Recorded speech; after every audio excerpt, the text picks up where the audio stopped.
জয় শ্রী রাধেশ্যাম। আসুন আমরা সমুদ্র মন্থন সম্পর্কে আজকে কিছু কথা শ্রবণ করি। দেবরাজ ইন্দ্রকে কখনো দুর্বাসা ঋষি অভিশাপ দিয়েছিলেন যে স্বর্গ থেকে লক্ষ্মীর পতন হবে, স্বর্গে লক্ষ্মী থাকবেন না। তাই লক্ষ্মী স্বর্গ থেকে পাতালে প্রবেশ করলেন, তিনি সমুদ্রের কন্যা রূপে জন্মগ্রহণ করলেন। এদিকে দীর্ঘদিন ধরে যখন লক্ষ্মী স্বর্গে নেই, দেবতারা হাহাকার করছে লক্ষ্মী ছাড়া, সমস্ত ইন্দ্রলোক অন্ধকারময়। আর এদিকে নারায়ণের কাছেও লক্ষ্মী নেই। তাই তারা সবাই মিলে সিদ্ধান্ত নিয়ে নারায়ণের কাছে গেলেন কিভাবে লক্ষ্মীকে আবার পুনরুদ্ধার করা যায়। তো নারায়ণ সিদ্ধান্ত নিলেন লক্ষ্মীকে পুনরুদ্ধার করার একটা উপায় আছে। দেবতা এবং অসুর এরা দুইজনে মিলে যদি সমুদ্র মন্থন করেন তবে সমুদ্র থেকে কিছু রত্ন উঠবে। তো সমুদ্র মন্থন দেবতা এবং অসুর দুইজনে মিলেই করলেন। সিদ্ধান্ত হলো সমুদ্র থেকে যে যে বস্তু উৎপন্ন হবে তারা সবাই ভাগ করে নেবেন। তো দেবতা অসুর দুজনে মিলে সমুদ্র মন্থন শুরু হলো। মন্দার পর্বতকে নেওয়া হলো, বাসুকী নাগের দড়ি দেওয়া হলো। ভগবান স্বয়ং নিজেই গিয়ে কচ্ছপ রূপ ধারণ করে পর্বতের নিচে গিয়ে বসলেন। একদিকে দেবতারা, একদিকে অসুররা। সেই বিশাল সর্পের মুখের দিকে অসুররা ধরলেন আর লেজের দিকে দেবতারা ধরলেন ভগবানের পরামর্শে। সমুদ্র মন্থন শুরু হলো। প্রথম উঠলো কালকুট বিষ। সেই বিষ পুরো পৃথিবী ছেয়ে গেল। কে এই বিষ গ্রহণ করবেন? এই বিষ গ্রহণ করার মতো ক্ষমতা একমাত্র আছে মহাদেবের। মহাদেব এগিয়ে আসলেন, সেই বিষ মহাদেব গ্রহণ করলেন। ভগবতী দুর্গা তার শ্রীহস্ত দ্বারা কণ্ঠে মহাদেবের বিষকে স্থিত করে দিলেন। সেই থেকে মহাদেবের নাম হলো নীলকণ্ঠ। আবার দ্বিতীয়বার সমুদ্র মন্থন শুরু হলো। এবার ধীরে ধীরে সমুদ্র থেকে উঠতে লাগলো বিভিন্ন রত্ন। প্রথমে সমুদ্র মন্থনকালে উঠল কামধেনু। এই কামধেনুর আবির্ভাব হলো। সে কামধেনু যজ্ঞের সামগ্রী উৎপাদন করবে। দুধ, দই, ঘি, মাখন সবকিছু কামধেনু থেকে উৎপন্ন হবে। তাই ঋষিগণ ব্রহ্মলোকে কামধেনুকে নিয়ে গেলেন।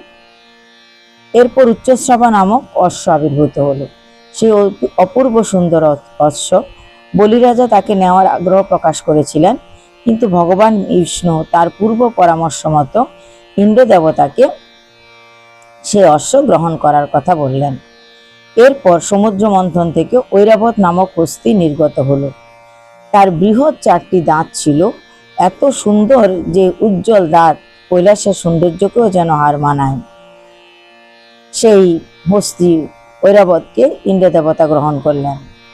তারপর সমুদ্র মন্থন থেকে কৌস্তব নামক পদ্মরাগ মণি আবির্ভূত হলো। ভগবান শ্রীহরি সেই মণি গ্রহণ করলেন। তারপর স্বর্গলোকের শোভাবর্ধনকারী কল্পবৃক্ষের আবির্ভাব হলো। সেই কল্পবৃক্ষ স্বর্গে গিয়ে স্থিত হয়ে গেলেন। সে কল্পবৃক্ষ যার কাছে থাকে তার ক্ষুধা তৃষ্ণা বলতে কোনো কিছুই থাকে না, সর্বসুখ এবং স্বয়ং সম্পন্ন তিনি হয়ে যান। এরপর আবির্ভূত হলো অপ্সরাগণ। অপ্সরাগণ দেবতাদের মনোরঞ্জন করার জন্য স্বর্গে চলে গেলেন। এরপর ভগবানের নিত্য শক্তি মূর্তিমতী শোভা স্বয়ং লক্ষ্মী দেবী সমুদ্র থেকে আবির্ভূত হলেন। সে লক্ষ্মী দেবীর সৌন্দর্য অপার ছিল। ইন্দ্রদেব নিজে গিয়ে সেই লক্ষ্মী দেবীর বসার আসন নিয়ে আসলেন। নদীসমূহ মূর্তিবান হয়ে তার অভিষেক করার জন্য কলসিতে কলসিতে জল আনলেন। দধি দুগ্ধ ঘৃত সমস্ত উপাচার দ্বারা মাতা লক্ষ্মীর অভিষেক করা হলো। লক্ষ্মী দেবীর হাতে তখন পদ্ম নিয়ে সিংহাসনে লক্ষ্মী দেবী উপবিষ্ট হলেন। নানা অলঙ্কারে তিনি বিভূষিত ছিলেন। বিশ্বকর্মা লক্ষ্মী দেবীকে অলঙ্কার দিলেন, সরস্বতী মাতা মুক্তার হার দিলেন, ব্রহ্মা দিলেন পদ্ম, আর নাগগণ দিলেন কর্ণকুণ্ডল। এইভাবে লক্ষ্মী দেবী আবির্ভূত হলেন। তার পিতাও আসলো। সবাই তাকে বিবাহ করার জন্য তৎপর থাকলেও মাতা লক্ষ্মী দেবী কেবলমাত্র ভগবানের দিকেই দৃষ্টিপাত করছিলেন। তিনি বিষ্ণুর বাম দিকে গিয়ে দাঁড়িয়ে থাকলেন, অর্থাৎ লক্ষ্মী দেবী বিষ্ণুকে স্বামী রূপে গ্রহণ করলেন। তদন্তর সমুদ্র মন্থরজাত কোমল লোচনা কন্যা বারুণী আবির্ভূত হলেন। ভগবানের অনুমতি নিয়ে অসুররা তাকে গ্রহণ করলেন, অর্থাৎ বারুণী দেবীকে অসুররা গ্রহণ করে নিলেন। হে মহারাজ, তারপর দৈত্য এবং দেবতাদের অমৃতের জন্য সমুদ্র মন্থন করার ইচ্ছা জাগলো। সমুদ্র মন্থন আবার শুরু হলো, কিসের জন্য? অমৃতের জন্য। পরম পুরুষ দিব্য ধনন্তরী সেই অতীব আকাঙ্ক্ষিত সেই অমৃত নিয়ে উঠলেন। অমৃতকে পেয়ে সবাই অত্যন্ত আনন্দিত হলো। দেবতারাজ ইন্দ্র সেই অমৃত নেওয়ার জন্য ইচ্ছা প্রকাশ করলেন। এদিকে দৈত্যরাজ, দৈত্যদের যিনি রাজা ছিলেন বলি, তিনিও অমৃত নেওয়ার জন্য কলহ শুরু করলেন। অতএব দেবতা এবং অসুর দুজনের মধ্যে বহুত কলহ শুরু হলো। অবশেষে দেবতাদের কাছ থেকে ছিনিয়ে নিলেন অমৃত অসুররা। নিরুপায় হয়ে দেবতারা ভগবান শ্রী বিষ্ণুর আশ্রয়ে গেলেন। হে প্রভু, আমরা এমনি দুর্বল হয়ে আছি, অসুররা যদি এই অমৃত গ্রহণ করে তাহলে অসুররা আরো শক্তিশালী হয়ে উঠবে, তাহলে দেবতা আর অসুরদের মধ্যে যুদ্ধ হলে অসুররা জয়ী হবে, দেবতারা হেরে যাবে। তাই প্রভু আপনি কৃপা করে আমাদেরকে অর্থাৎ দেবতাদেরকে অমৃত পান করান। ভগবান তখন দেবতাদের প্রার্থনা শুনে মোহিনী রূপ ধারণ করলেন। তাই দেবতাদের প্রার্থনা স্বীকার করে ভগবান বিষ্ণু সিদ্ধান্ত নিলেন যে দেবতাদেরকে তিনি অমৃত পান করাবেন। যেহেতু দেবতারা ভগবানের আশ্রয়ে ছিলেন আর অসুরগণ ভগবানকে ত্যাগ করেছিলেন, তাই ভগবান মোহিনী রূপ ধারণ করে কটাক্ষ বাণে সবাইকে মোহিত করলেন। দেবতা অসুর সবাই মোহিনীর রূপে অত্যন্ত মোহিত হলো। মোহিনী দেবতাদেরকেও মোহিত করলেন, এদিকে অসুরদেরকেও মোহিত করলেন।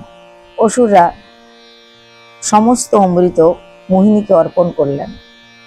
মোহিনী কথা দিলেন, আমি সবাইকে সমানভাবে অমৃত পান করাবো, তোমরা দুই পংক্তিতে বসে যাও। দুই পংক্তিতে বসে গেলেন, কিন্তু মোহিনী কেবল দেবতাদের অমৃত পান করাচ্ছিলেন, অসুরদের নয়। তো এই কথা কিন্তু জেনে গেলেন রাহু।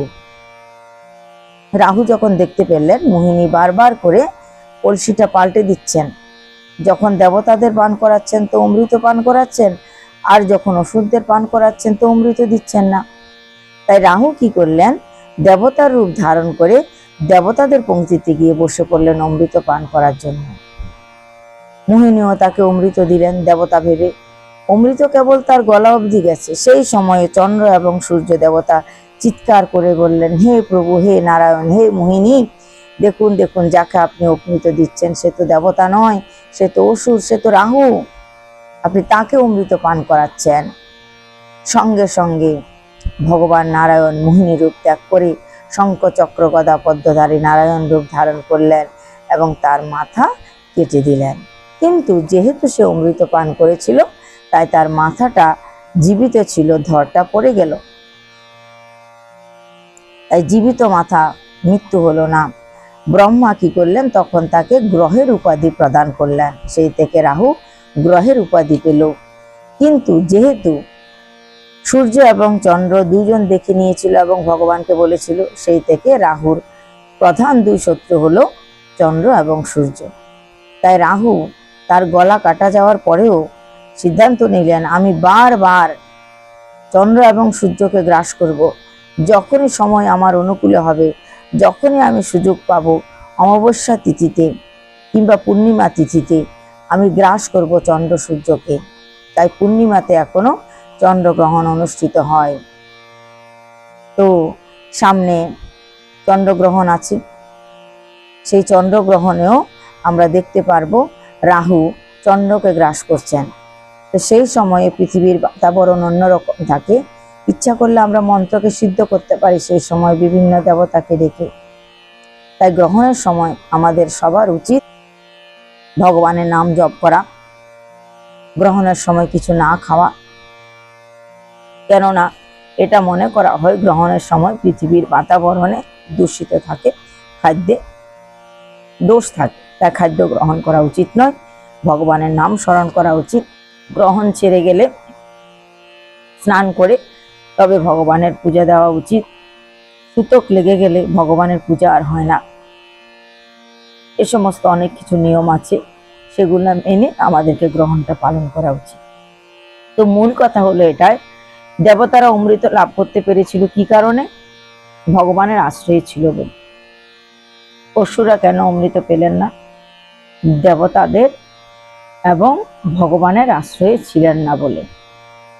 তাই যদি আমরা দেবতাদের এবং ভগবানের অনুকূলে থাকি, আশ্রয়ে থাকি, তবে আমাদের দিনচর্যা সুফল হবে, আমরা স্বাভাবিকভাবে উন্নতির দিকে যাব। কিন্তু ভগবানকে ত্যাগ করে নয়। ভগবানকে ত্যাগ করে যদি আমরা ওষুধ প্রবৃত্তি গ্রহণ করি, কখনোই আমাদের উন্নতি সম্ভব নয়। আজকে এই পর্যন্ত। জয় নিতাই, জয় গৌর।